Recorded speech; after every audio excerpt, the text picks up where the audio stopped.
เป็นหลักบอกเคยหูจักกับคำว่าสบายยามฝนจับขันไทยเลี้ยงควายยามฝนก็จับขันไทยเลี้ยงควายยามแรงจับไม้อยู่ถึงเวที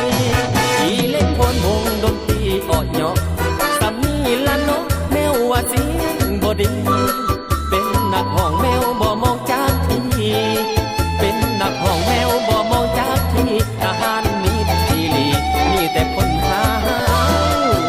นอนอดฟังก่อนเด้อพี่น้องอย่าปั่นป้องนี้ไก่